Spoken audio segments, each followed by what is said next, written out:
For Fred Kenny today did not seem to be anything too special. He had gotten up and gone to work as he had done for the past 10 years. He was married to a wonderful named Martha. They had never had any children and sometimes he wished that they had. But all in all he had a good life and was happy with the way things had been gone lately. As Fred arrived at work that day, the talk was about nothing but the big lottery jackpot that was going to be drawn that night. The jackpot was said to be over $100 million. Fred had made a mental note to himself to stop at the store on his way home. He wanted to buy a chance at the big jackpot. In the break room, Giles Allen was taking dollar bills from anyone that might be interested in buying in on a chance at the lottery drawing. They would split the winnings if they won between all of the participants. Fred thought that what the heck, it sounded good to him, and he bought a chance that afternoon. But when Fred had left work that afternoon, he had stopped at the local convenience store and bought his own ticket. This ticket he put into his pocket and left it there. He would check the numbers in the morning. But while Fred was in the store, he ran into Giles, who was waiting to buy the tickets for the office. They both joked about what they were going to do with the money if they won. It had been a pleasant experience. But, just as Giles reached the lady at the lottery machine, the machine shut down. He was too late for the drawing and would have to wait until the next drawing in 2 days. As Giles looked at the date on his lottery tickets, he cringed. He had known that the lottery machine was going to stop the lottery sales. The line had been so long and he had been late. Giles went out the front door of the store and told Fred what had happened. But Fred didn't think that he was going to win the jackpot anyways. He told him that the lottery probably would still have a large jackpot the next week. But Giles had insisted that he needed to do something. He hinted around, actually just about begged Fred to let him and the other people at the office a chance with the tickets that he had bought. But something had told Fred that was not a good idea, and he had thanked Giles but kept the tickets. Fred went home that day and did not put much thought into the drawing that was held late that night. When Fred got up in the morning, he got the surprise of a lifetime. He must have checked the winning numbers that the television was showing 100 times. But yes, he was the winner that the lady on the television was saying had won over $150 million. After taxes, our lucky winner will make over $110 million for he and his family. Fred just stood there and shook. He needed to go to the store and have the clerk check the ticket. Fred was a nervous wreck, and as he rounded the corner to the little store, he saw a sign on the door. It said this store sold the winning ticket to one of the largest jackpots in the history of the lottery. This was a sign telling Fred that he had indeed won the lottery. So with a smile on his face, he walked into the store. But there was Giles standing there. As Fred went to tell the clerk that he was the winner of the lottery, Giles came over. Giles looked over at the ticket that Fred was holding and knew immediately that Fred had won the lottery. For just a second Giles lost his mind. But what he said to the clerk nearly floored Fred. "Yes, my friend and I were in here last night buying tickets for the jackpot for the people that we work with. There are 12 of us who will be sharing this large pot," and with that he put his arm on Fred's shoulder. Fred was about to say something to the clerk when, without warning, there were photographers in the store along with newspaper reporters. Fred watched in horror as Giles made a big deal of the other people who were going to be sharing the winnings. But before everything got out of control, Fred yelled, "I am not sharing this money with anyone. I bought this ticket and Giles arrived too late. He wanted to have the ticket part of the company sharing, but I told him no. He was too late and had missed the cut-off time. So are you telling us that you claim this ticket for yourself and yourself only?" one reporter asked him. "Yes, this is my ticket. If the store manager watches the tape from last night, he will see that I was alone and that Giles missed the cut-off point for purchase. This ticket was my own ticket." Giles did his best to put on the face of a man who was in shock. He wanted to play this up for the media. "Fred, you know that ticket belongs to you and your co-workers. We were supposed to share the winnings. Don't be like that," he told Fred and the crowd. By this time the crowd was getting very large and some of the people who were going to split the prize had shown up also. Each one of them agreed with Giles that Fred had been in on the group purchase.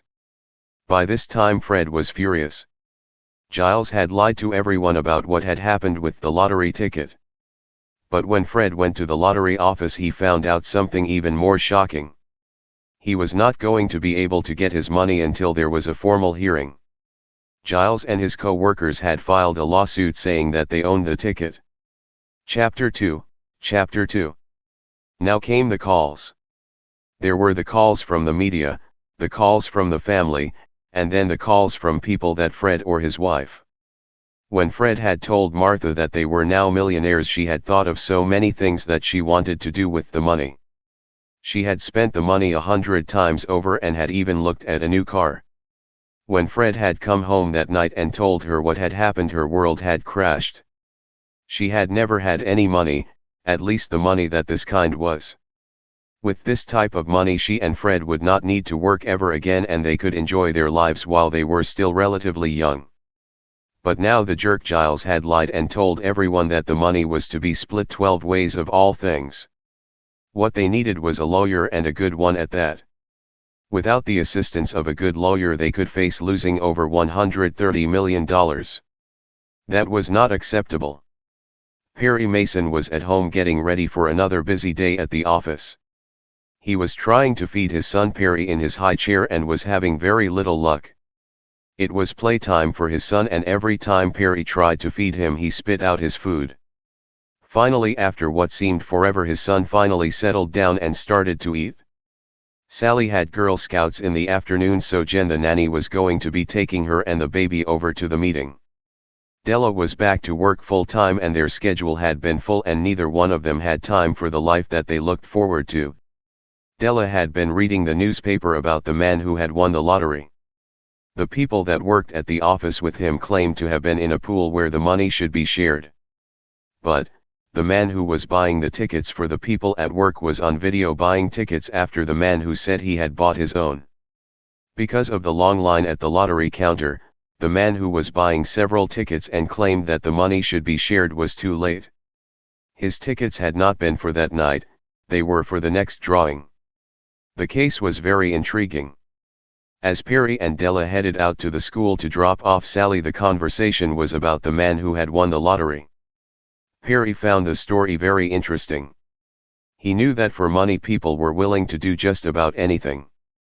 This was a huge sum of money and he was sure that someone was looking to cash in on the ticket, and he was sure that there was something else involved. When they arrived at the office, Della was surprised to see that Mrs. Kenny had called to make an appointment with Perry early that morning. This was not going to be the usual case that Perry Mason and Della handled. But it could be very interesting indeed. Fred was glad when his wife had made an appointment with Perry Mason. But he wondered if her choice was the best one for them. Perry Mason was a criminal attorney who was very good at his job. He was known for his many cases where he had gotten his clients off on murder charges. This was about the winnings from a lottery ticket.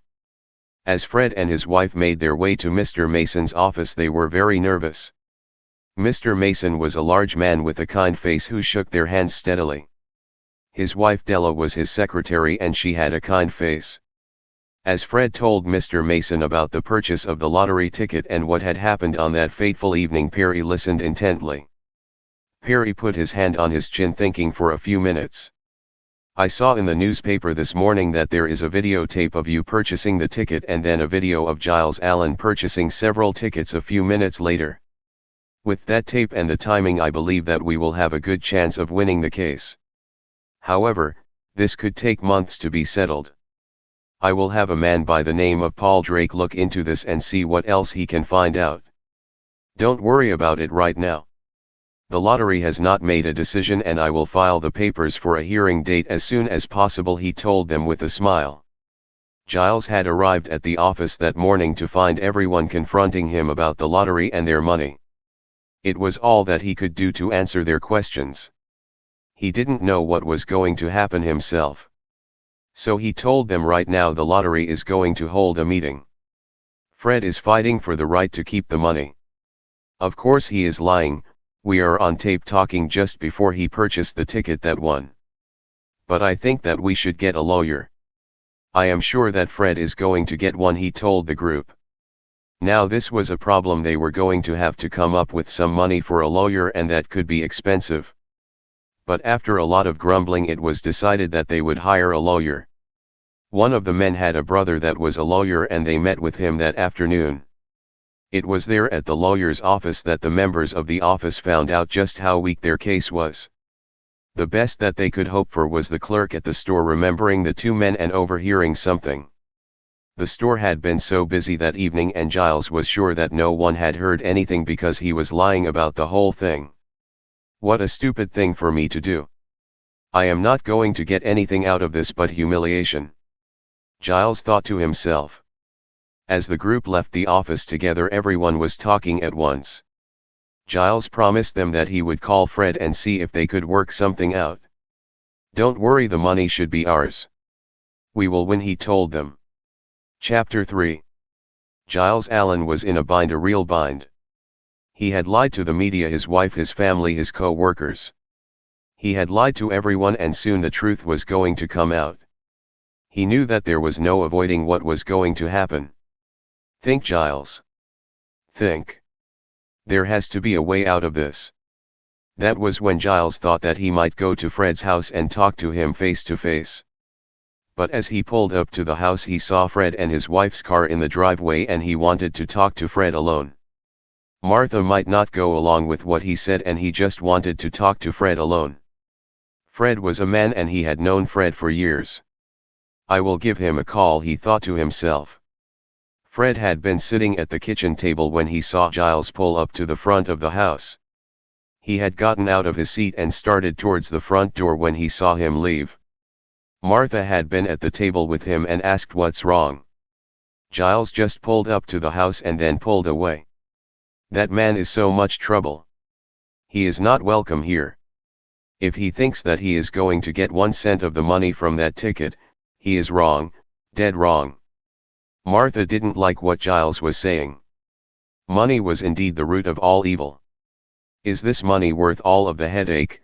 She asked her husband. It is our money, and I am not going to be robbed of what is legally mine. How the money is spent is for us to decide, not someone else. But, now Giles has the whole office on his side. I am going to have to quit. I can't work there anymore.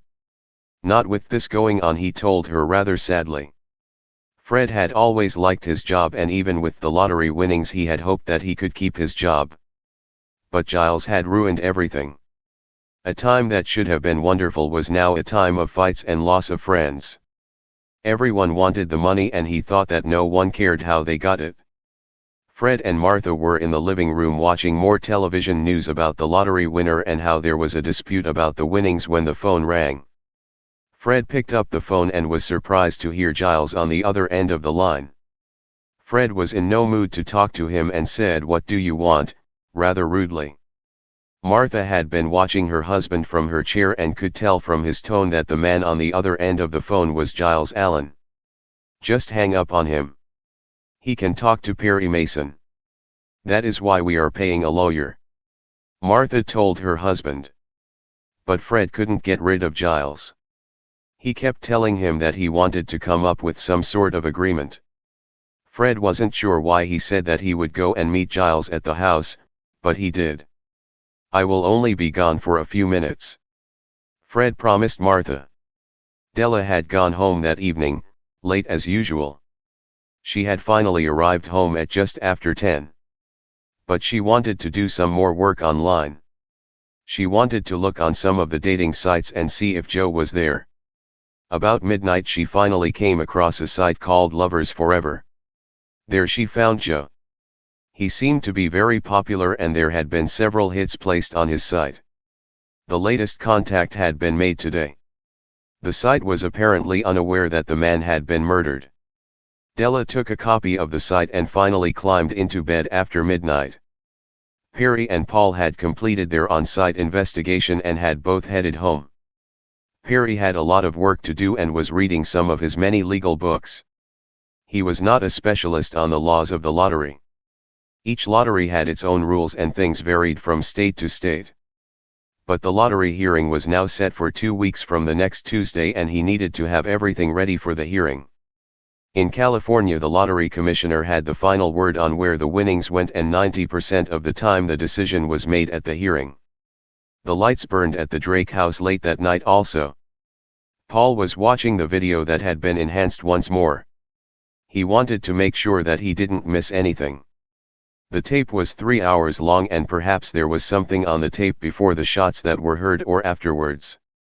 But sleep got to him and Paul ended up going to bed after watching just half of the tape.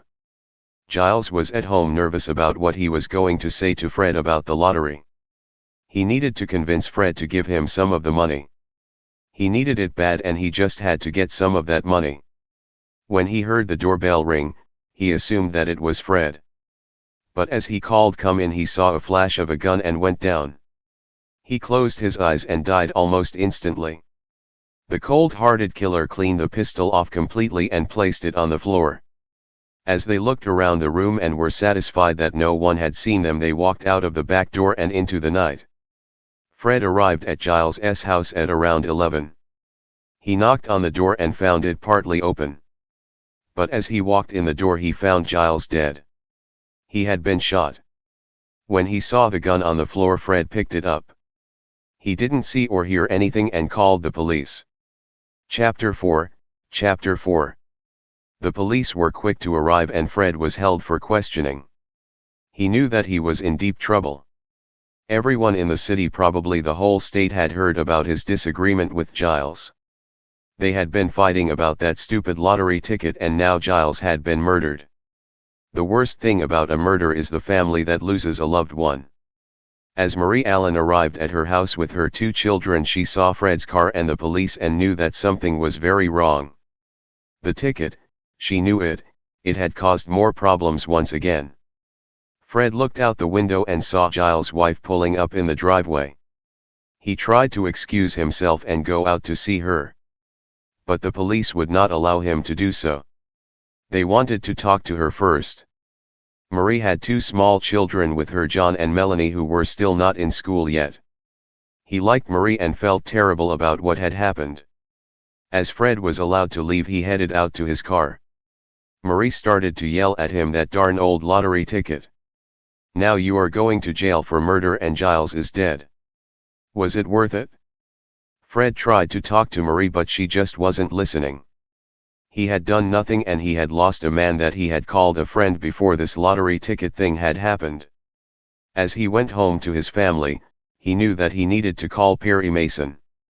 Perry had been home with his family that evening.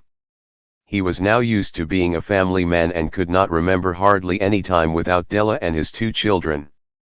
Sally was becoming a preteen now and Perry Jr. was walking. Where had time gone, he wondered. Della and his first wedding anniversary was coming up and he had big plans for the celebration. When he had asked Della's sister if she would take the 2 children for a few days, she had been thrilled to get the chance for her little boy Mike and Perry to get a chance to play together a little more. They had been raised almost as brothers, more than cousins anyways. He had made reservations on the Queen Mary once more for a 3-day weekend. That was where he had fallen in love and they had been married. It was just a beautiful ship and he knew that it was Della's favorite spot too. Perry had gone into his home office that morning to do some work from home when his answering service called. He was just picking up the paper and read about the murder of Giles Allen. When he heard the Fred Kenny was trying to reach him, he knew that he had another murder mystery on his hands. Della came into the office with a cup of coffee and could hear Perry talking to Fred. She knew by the tone of the conversation that something serious had happened, and when Perry hung up the phone she took her usual seat. Perry looked at his wife and shook his head. Giles Allen was murdered last night and Fred Kenny found the body. He has not been arrested or charged with anything, but he picked up the gun, he told her as he leaned over and gave her a kiss. Della shook her head. People were always doing such stupid things. Fred should have never touched the gun. Now they had his fingerprints on the gun. He had called the police to report the murder. That was something good. Fred is going to meet us at the office at 10. He and Martha are going to come in and we will go over everything. The sad thing is that Giles had not a leg to stand on. He would have had no chance with the money. But I don't think that Fred is guilty of anything. With that, Della picked up the phone and called Paul Drake. Paul was at his home office himself playing with the baby when he got the call from Della. He was not surprised as he had read the paper that morning. I will go to the Allen house and see what I can find out. Then I will get right back to you, Paul told his friend. Sally was busy with her brother playing in the den. There was no school today. She had teachers' conferences and so she was going to be home with Jen and her brother. Her Aunt Michelle was going to pick her up at noon and they were going to do some shopping. Michelle had become a staple at the Mason household and she had even taken Perry Jr. with her a couple of times. She was a good woman just in no condition to take care of a child full-time. Perry and Della headed out to the office a little after 9 that morning and arrived to the bustle and hustle of an office that knew trouble was brewing. They had read the newspaper and knew about Fred finding Giles murdered. Gertie had already gotten out some of the paperwork that she knew Della and Perry would need. Della and Perry were well aware that it was just a matter of time before Tragg showed up with a warrant for Fred's arrest.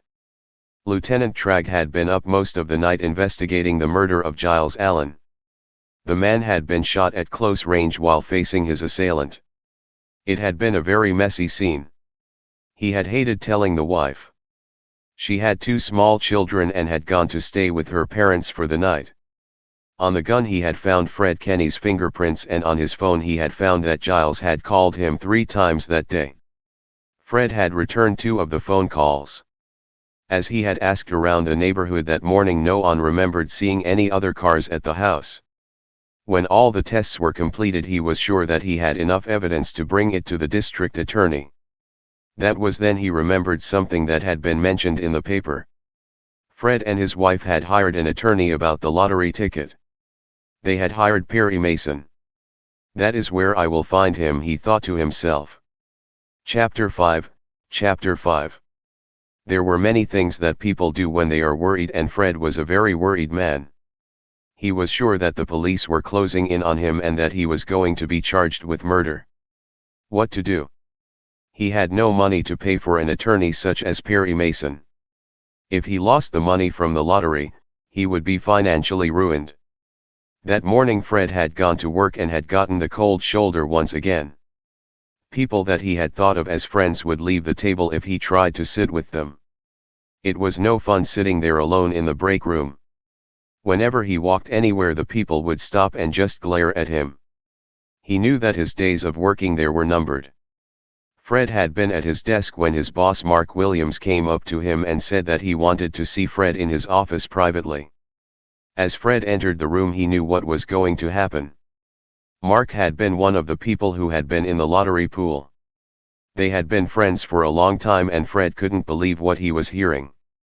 I am sorry for all of the trouble this lottery ticket has caused the office. But, your selfishness and greed has caused you and my family great hardship. This is a small office and everyone needs to get along. Your selfishness had caused the harmony in the office to stop.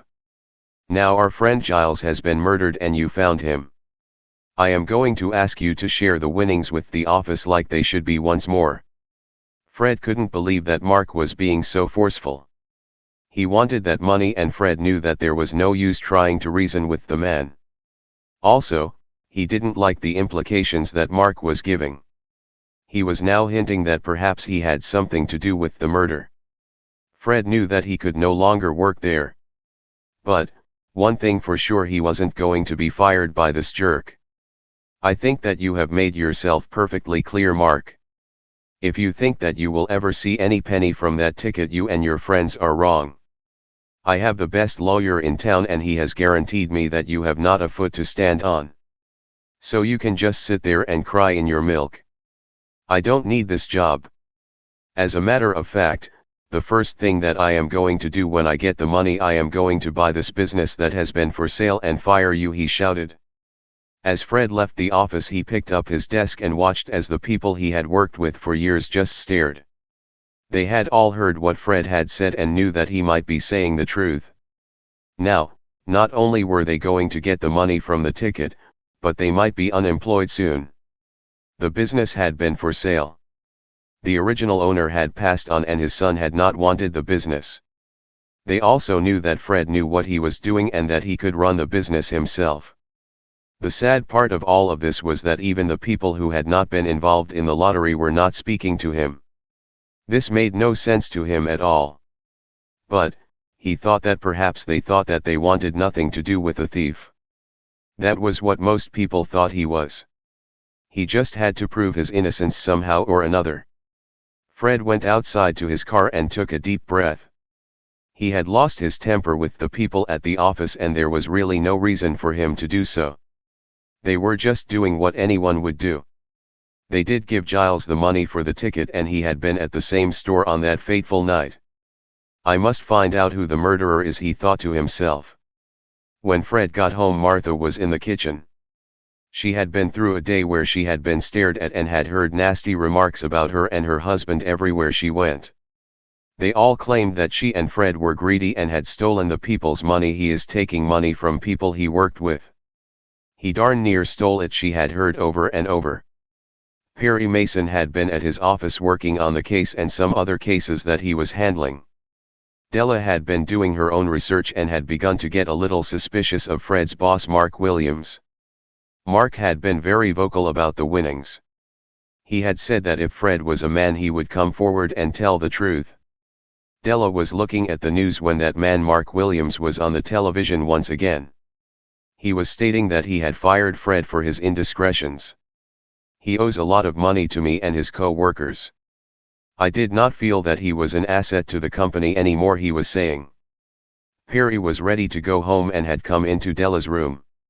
He had seen enough of the newscast to know that Fred must be getting very nervous. He was expecting the police to come any minute and he was worried. Before Perry Mason and Della had been married, Lt. Tragg had never had a problem finding them at the office at all hours of the night. So, this night he wanted to go and see if Perry was with Fred Kenny. He had been to his work and was told he had been fired. He had then been to the house and had found no one to be at home.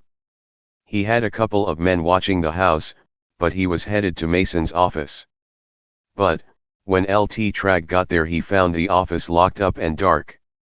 Perry had gone home. Now, he was going to have to go out and find Fred Kenny because he had a warrant for his arrest.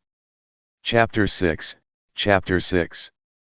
Fred Kenny was not trying to hide from the police. However, he had now lost his job and was hounded by people no matter where he went. He had spent the night just driving around when he saw the lights behind him. It was the police and he knew that they were going to arrest him. How can a life change so quickly? Fred thought to himself. Less than a week ago he was a happily married man with a job that he liked, and now he was a wanted man for the murder of one of the men he had worked alongside. As Fred was taken into custody, his wife Martha called Perry Mason. She reached the answering service and they promised that they would get right back to her. Perry and Della were at home enjoying an evening with their family. Perry was getting so cute and he was so smart. Sally and Perry Jr. were in the den with their mom and dad playing. Perry was starting to say a few words and Sally was trying to show him how to play a game. Perry and Della both laughed as they watched their children play together. That was when the phone rang and Perry was told that Fred Kenny had been arrested under suspicion of murder. Once more Perry was to head out after work and help someone who was in trouble. As Della and his family watched, Perry once more headed down to the police station. When he arrived he was met by his friend Lt. Tragg.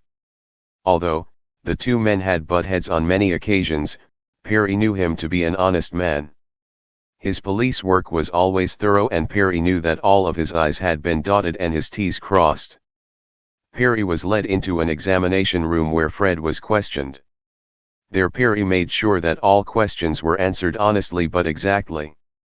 Fred could not lie to the police, but he didn't have to offer them any information either. There will be a bail hearing in the morning. I will get you out on bail and we will find out the true murderer. Perry promised. This left Fred alone to think more about what had happened to him in the past few days. He had to think who would want Giles dead. All he could think was just about everyone that thought they were going to win a lot of money. He was sure that some of the people who had not gotten any money blamed Giles for the trouble. As Perry drove home, he placed a call to his friend Paul. "Paul, they have arrested Fred Kenny. I need to have you check every single man and woman from Fred's office that was supposed to be sharing the lottery winnings. I want them and their girlfriends and boyfriends each checked. I believe that one of them is the murderer." Paul laughed to himself. "Perry, this is a tall order and will take my men and me a while. We have been working on some of the people, including Fred's boss Mark Williams. I have the list of the people who were supposed to share the winnings and will start on it right away." As Perry arrived at his home once more, it was after 10. But, there in his study was his wife and love of his life, Della. She had been preparing all of the necessary papers for the court hearing in the morning. He leaned over and gave her a kiss and then took a seat. After going over each paper carefully, he signed them. It was after midnight when they finally climbed into bed. Martha Kenny had been worried sick all night and had not slept much at all. She had called her sister Mary and told her what had happened to poor Fred. Mary had insisted on spending the night with her and they had spent most of the night together worrying. The next morning, Della and Perry met Fred at the courthouse. Hamilton Berger was there in person to try to keep Fred in jail while he was on trial. But Perry Mason was once more successful in getting his client out on bail. Perry needed Fred because in just 2 days was the hearing with the lottery. It was Perry and Fred's hope that Fred would walk out of the meeting a wealthy man. Paul was on his way to the office where Fred had worked. He would not go in the office, but he wanted to talk to some of the people as they left and entered the building. In his hand he had pictures of each of the people who had purchased the lottery ticket with Giles. The first lady that he saw was a lady by the name of Tina Sherman. As Paul came up to her to talk, she seemed surprised. But, she agreed to talk to Paul and told him of that fateful day. "I am not much of a lottery player, but when Giles had approached me I had figured why not. If I win I could be set for life. My husband Joe and my 2 kids would be set for life." When Giles came into the office and told us that we had won the lottery, my heart skipped a beat. But my bubble was soon burst when we went to see a lawyer. "Did the lawyer tell you what Mr. Mason told Fred Kenny? That you didn't have a leg to stand on?" Paul asked. Tina shook her head yes. "When I heard that someone murdered Giles I couldn't believe it. I don't think that Fred killed him either," she told him. Meanwhile, it was now time for the court hearing to start. The courtroom was full and Martha took her seat directly behind her husband. As the court convened, a woman judge by the name of Judge Judith Clark entered the room. Fred took a deep breath. His life was in this woman's hands. Chapter 7. The amount of people who had come to the courthouse on that day surprised Fred. He had no idea that there were so many people involved in his case. He saw all of his co-workers and wondered what they were thinking. "They can't think that I murdered Fred." He was hoping for the best, but he was now on trial for his life. Perry Mason listened carefully to Hamilton Berger as he spoke to the jury about the murder. He spoke of how this murder was just a murder of pure greed. Fred had won a lottery that was large and the victim felt that he was entitled to a part of the winnings. Earlier that day Mr. Kenny had gone in on a pool and they were supposed to be sharing the winnings. But when Fred Kenny got the winning ticket he selfishly wanted the money for himself. This is to be decided by another commission. I stand here to prove that Fred went over to Giles' house to convince Giles to stop the lawsuit that he and his co-workers had placed against him. When Giles had refused, he murdered him. You could have heard a pin drop as the people in the courtroom listened to the district attorney. But now it was time for Perry Mason to address the court, and this was one of the ways that he shined. As he walked over to the group that would possibly decide the fate of his client, Perry looked them each in the eye. He wanted each juror to feel that they could hold the key to a young man's future. He wanted each and every one of the jurors to listen and realize that Fred had no reason to want Giles Allen dead. As Perry addressed the jury, the room was once more silent. Perry said, "I am here to prove to you that Fred Kenny had nothing to do with the murder of Giles Allen. We all know that it is said that money is the root of all evil, and the winning of the lottery ticket was the beginning of the downfall of Fred's life. Up until the time that my client hit the lottery, he had a good job, a wife and a home. He had a mortgage, yes, but he was doing all right financially. Anyone could use the money, and when he won the lottery he purchased the ticket with his own money. Giles and his group of co-workers had indeed been to any attorney about the lottery, and this will be settled by the lottery shortly. Fred would stand to gain little by the death of Giles. Giles has a wife and there are 11 other people who would still be sharing the winnings. There would be no monetary gain. We have proof that it was Giles that called Fred, not the other way around. My client is innocent."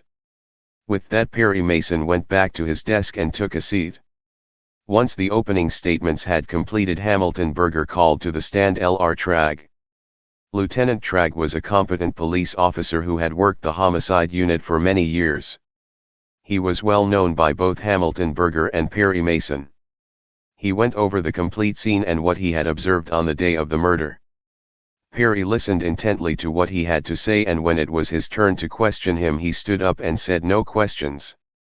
The next witness to come to the witness stand for the prosecution was the doctor. The doctor went into great detail about the position of the shot and the damage that had occurred to Giles' body as the bullet went through the internal organs. "I can say positively that Giles died almost instantly," he told the court. It was now Perry Mason's turn to question the doctor. Everything that Perry Mason did was deliberate in the courtroom. He looked down at some papers and put his head on his chin. He then got up and walked up to the witness stand with a puzzled look. "I would like to know that if you think that Giles died there on the living room floor and that his body was not moved, how did his body end up face down? If he was facing his murderer, wouldn't he have fallen back on his back if he died instantly?" Perry asked the doctor. The doctor thought for a moment and said, "I do not have an exact answer for you, sir. There is the possibility that because the murderer was so close to the victim that as the man was struck by the bullet he was twisted around. But, there was no sign that Giles Allen moved on his own power once he was shot," the doctor told the jury and Perry Mason definitely. The next person to take the witness stand was going to be Fred's boss, Mark Williams. Perry wanted to bide a little time so that he could wait to hear from Paul Drake. Perry stood up and asked, "Your Honor, I would like to make what might become a lengthy cross-examination of this man, and I see that it is already 11:30. I am asking for a lunch break now." The judge looked up at the time and agreed. With the bang of his gavel, court was adjourned until 2 o'clock. Paul Drake had been very busy all morning looking into the different people that thought they might have won the lottery. Each and every one of them were understandably upset about what had happened. But Mark Williams had taken it to another height altogether. As Paul dug and dug, he found that Williams had a second mortgage out on his home and was in arrears for back taxes. He needed the money badly. As Paul looked at his watch, he saw that it was now 12:30 and made a call to Perry telling about what he had learned about Fred's boss, Mark Williams. Chapter 8. Perry was going to be in court soon and he had not heard from Paul. He had little to go on and needed to know more about the people who were going to be in court that day. Della had been busy looking into things on her laptop, but was coming up dry. As court convened, the district attorney called his next witness. The next witness was Cole Pride. Cole Pride owned the store where the lottery ticket had been purchased. Perry knew that the store was a small store and the large commission that the store was due to get because of the sale of the lottery ticket. As the man took the witness stand and oath, Perry studied the man's face. He looked nervous, but a little too nervous. He had the look of a man that had something to hide. The testimony was the same thing that everyone had been hearing for the past few months. Cole looked the district attorney in the eye and said, "I was very busy that evening. The line was out the door and our lottery machine had been working the entire day.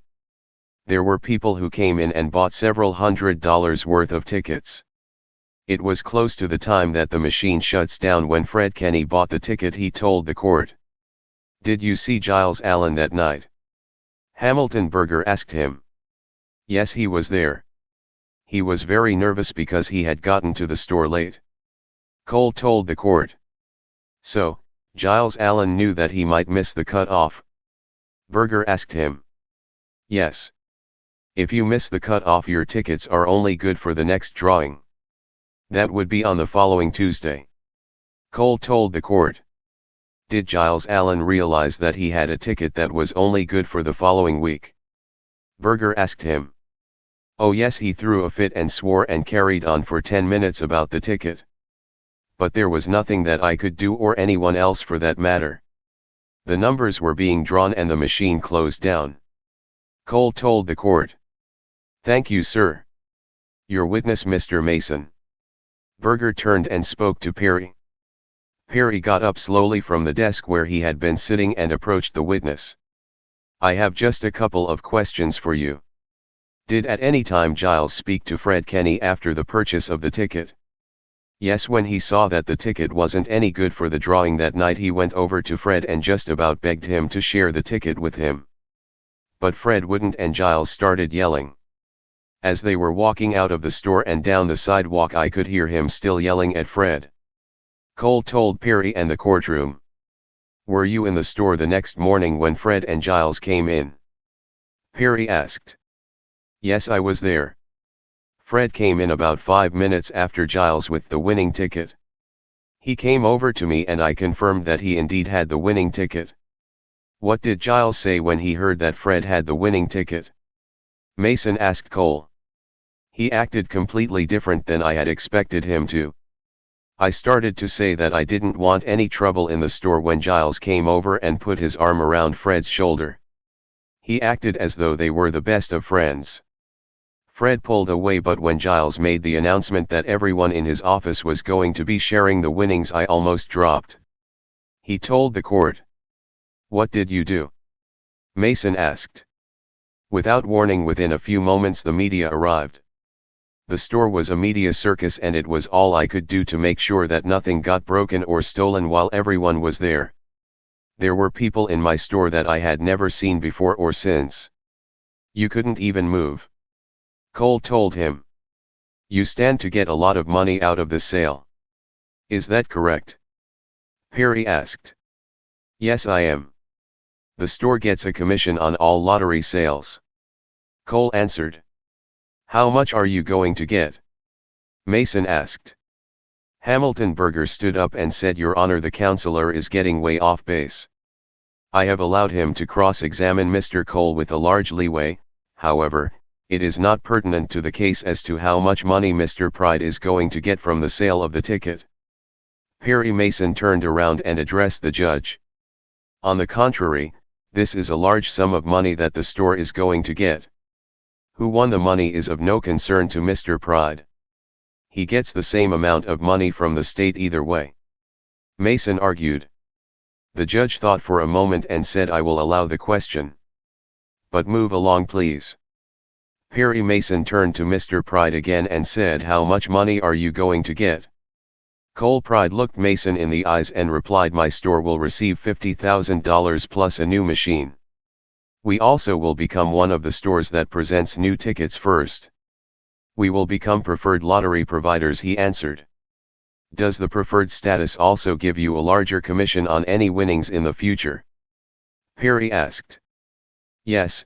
Instead of getting 2% of all winnings, I will now receive 3% of all winnings. Cole told him. That sounds like a lot of money. How much of a difference will that 1% make? Perry asked him. With the new commission it could make me about $10,000 or so a year. Cole answered. How long have you known Giles Allen? Perry asked. I have known him for years. He has been coming and buying lottery tickets. Cole answered. Where were you when Giles was murdered? Mason demanded. I was at the store. Cole answered. No, let me look at the testimony of the police officer at the scene. He listed a man that matches your description as one of the men who were in the crowd at the murder scene. Do you want me to recall him? Cole looked out into the audience and saw the officer. He knew by the expression on his face that the policeman recognized him. Yes. I was there, he admitted. I say that you were there because you are the murderer, Mr. Pride. I suggest that Giles had been causing you a headache. You hadn't gotten your money because of him and the store is going bankrupt. You need the money. Mason accused him. That is the stupidest thing that I ever heard. Everyone knows that the money would be mine eventually. You can't prove a thing. Cole countered. But I can, Mr. Pride. You had been to the bank that day begging for more time on a loan. The bank would only give you 30 days. I say that you went to Giles Allen and told him that you would give him some of the winnings if he would drop the lawsuit. I have Paul Drake here in the audience with Mark Summers. Do you recognize him, Mr. Pride? He is the man that you stole the gun from. The gun that shot and killed Giles Allen. Perry Mason nearly shouted at him. With this, Cole Pride knew that he was caught. He sneered as he told the court. Giles wanted to keep the hearing and try to get more money. He was stupid. I offered him $5,000 and he left. I just shot him and would do it again. The trial was over and once more Fred Kenny was a free man. Perry and Della congratulated him and Martha and went home. As the husband and wife went to their home, they were greeted by their 2 children. Life was good at the Mason household.